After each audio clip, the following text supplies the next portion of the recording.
او یاری رب دے گھر نل لا بندیاں او یاری رب دے گھر نل لا بندیاں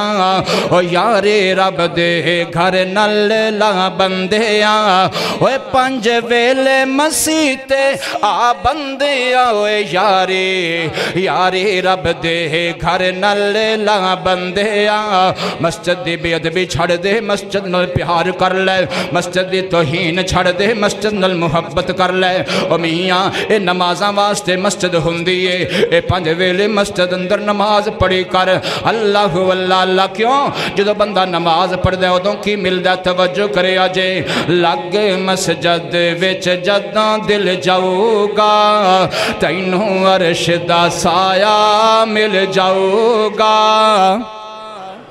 لگ مسجد وچ جداں دل جاؤ گا تینوں عرش دا سایہ مل جاؤ گا میں اپنے کل گل نہیں کردہ حدیث میرے نبی دی بخاری اندر مسلم اندر راوی حضرت ابو ہریرہ نے ان ابی ہریرہ رضی اللہ عنہ قال قال رسول اللہ صلی اللہ علیہ وآلہ وسلم سبعتہیں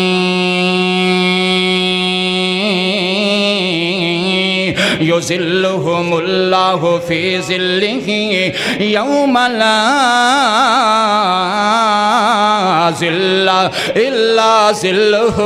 میرے محبوب پیغمبر فرماندے نے قیامت دا دن ہوئے گا جدوں کوئی چھاں نہیں ہونی اللہ پاک نے 7 قسم دے خوش نصیب بندیاں نو اپنے عرش دی چھاں نصیب کر دینی ہے انہاں وچوں ایک بندہ اے ہوئے گا تسی ہوو گے انشاءاللہ اے مسجداں نال پیار کرن والے میرے محبوب پیغمبر نے فرمایا انہاں 7 بندیاں وچوں ایک بندہ کیڑا ہوئے گا فرمایا وَرَجُلٌ قَلْبُهُ مُعَلَّقٌ فِي الْمَسَاجِدِ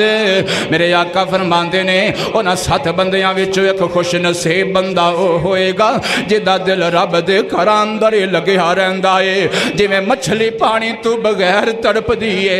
اوے اے بندہ مسجداں تو بغیر تڑپ دائے ایک نماز پڑھ دائے اندہ اللہ سونیا تجھے نماز دا ٹائم کدوں ہوئے گا او نماز پڑھ دائے اللہ سونیا عصر دا ٹائم کدوں ہوئے گا عصر دی نماز پڑھ دائے اللہ سونیا مغرب دا ٹائم کدوں ہوئے گا میں قربان جاواں میرے آقا فرماندے نے جس بندے دا دل رب دے گھراں نال لگیا ہویا ہے اس خوش نصیب نو اللہ قیامت والے دن اپنے عرش دی چھاں نصیب فرمائے گا